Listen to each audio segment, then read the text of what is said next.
নমস্কার, আমি সোমা। আমার আরও একটি নতুন ব্লগে আপনাদেরকে অনেক স্বাগত। কেমন আছেন সবাই? আশা করছি সবাই খুব ভালো আছেন, আর আমরাও বেশ ভালো আছি।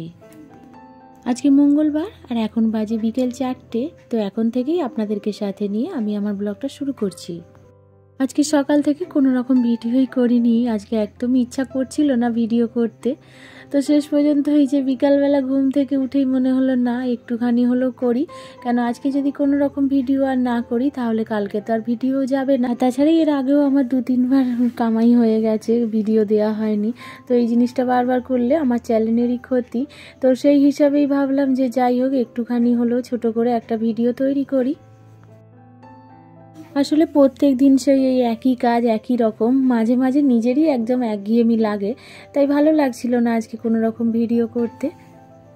আর তাছাড়া সকাল থেকে মন মানসিকতাটাও একদমই ঠিক ছিল না। পারিবারিক অনেক রকম সমস্যা হয়েছে, তো সেই সব নিয়েই একটু মনটা খারাপ, আর তাই জন্য ভিডিও করতেও ইচ্ছা করছিল না তেমন। তো খাওয়া দাওয়া করে দুপুরে একটু রেস্ট নিচ্ছিলাম, আর রেস্ট নিয়ে উঠেই তখন মনটা হলো যে না অল্প ছোট করে একটা ভিডিও করি। আর তাই আজকের ব্লগটা বিকাল থেকেই আমি শুরু করলাম। তো যাই হোক, বিকালের কিছু টুকটাক কাজ এই যে পড়েছিল, তো সেগুলোই এই যে উঠে এখন করছি। এদিকটা একটু অগোছালাই ছিল উঠোনটা, তো সেইগুলোই একটু পরিষ্কার করে নিচ্ছি। দুপুরে যে বাসন ধুয়েছিলাম সেগুলো রাখা ছিল উপর করেই, তো সেগুলোকেও তো পরিষ্কার করে নিলাম। আর কাঠে রান্না আজকেও করতে হয়েছে, কেননা কাল থেকে গ্যাসের কোনোই নামগন্ধ নেই। বারবারই ফোন করছি অথচ গ্যাস আর দিয়ে যাচ্ছে না। আজকে সকাল থেকে অন্তত তাকে 50 বার ফোন করা হয়েছে, খালি বলছে এই যে যাচ্ছি যাচ্ছি করে সারাটা দিনই পার করে দিল।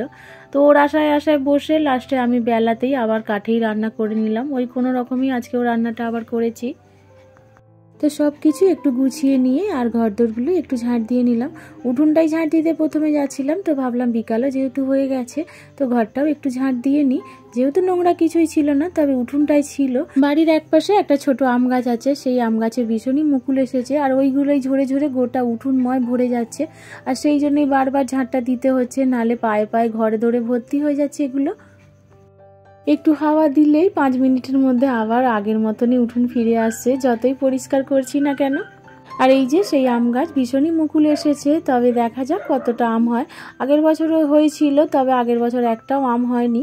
তবে প্রত্যেক বছরই কিন্তু কিছু না কিছু আম হয় কম বেশি, তবে শুধু আগের বছরই গ্যাপ গেছে। তো এবছর দেখা যাক আম হয় কি না হয়।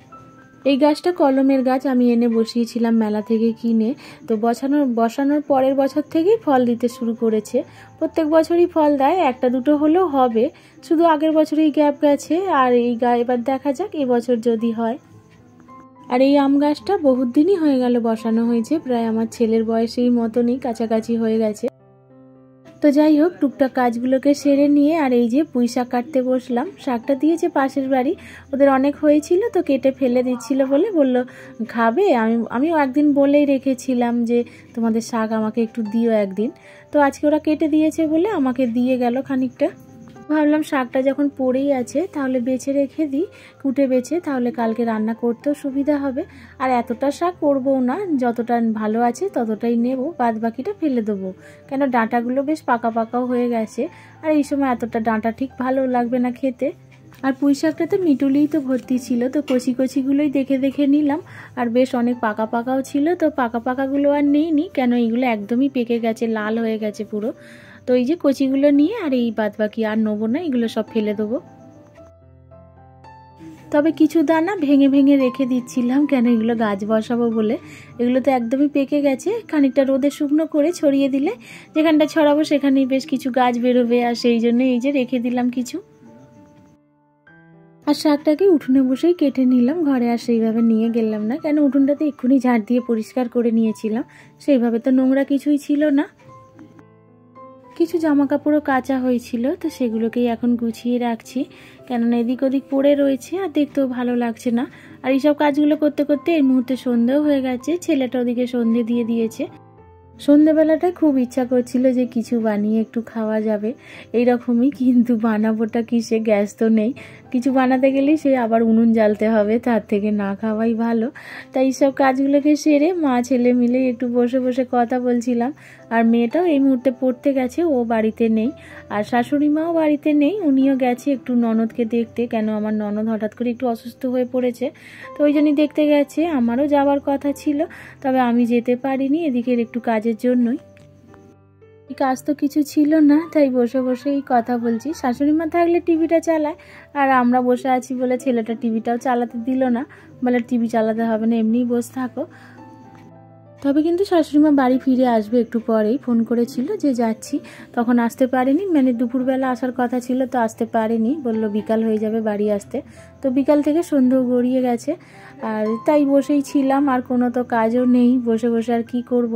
তো কিছুক্ষণ বসে তারপরে দেখলাম শাশুড়ি মা এসে বলছে যে খিদেও পেয়েছে একটু, আর সবারই মোটামুটি খিদে পেয়েছে।